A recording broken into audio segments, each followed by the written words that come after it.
রাজ্যের বেকারদের সাথে নজিরবিহীন প্রতারণা করছে বিজেপির জোট সরকার। প্রতিনিয়ত বেকারদের ভবিষ্যৎ নিয়ে ছিনিমিনি খেলছে সরকার।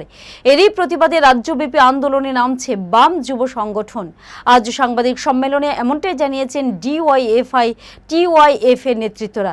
তাদের অভিযোগ, গত 7 বছরে বিজেপি সরকারের আমলে কচ্ছপের গতিতে নিয়োগ প্রক্রিয়া সম্পন্ন করা হচ্ছে।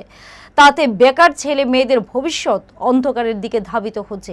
ইতিমধ্যে ফায়ারম্যান এবং ফায়ার সার্ভিস পদে নিয়োগ প্রক্রিয়া বাতিল করেছে রাজ্য সরকার। তার অভিযোগ, এই নিয়োগ প্রক্রিয়া বাতিলের পেছনে অনেক দুর্নীতি গন্ধ পাওয়া যাচ্ছে। এরই প্রতিবাদে রাজ্যব্যাপী আন্দোলনে নামছে বাম যুব সংগঠন। আমরা লক্ষ্য করছি যে বিগত 7 বছর ধরে আমাদের রাজ্যে চাকরি প্রত্যাশী বেকার ছেলেমেয়েদের সাথে নজিরবিহীন প্রতারণা করে চলছে রাজ্যের বিজেপি, আইপিএফটি এবং বর্তমানে তীব্রামতার জোট সরকার।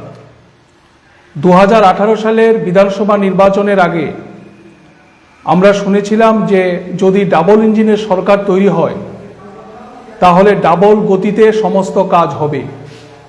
কিন্তু গত 7 বছর ধরে আমরা যেটা লক্ষ্য করছি যে রাজ্য সরকারের বিভিন্ন দপ্তরে নিয়োগ প্রক্রিয়া সম্পূর্ণ করতে, একটি নিয়োগ প্রক্রিয়া সম্পন্ন করতে ন্যূনতম 3 থেকে 4 বছর সময় ব্যয় করা হচ্ছে।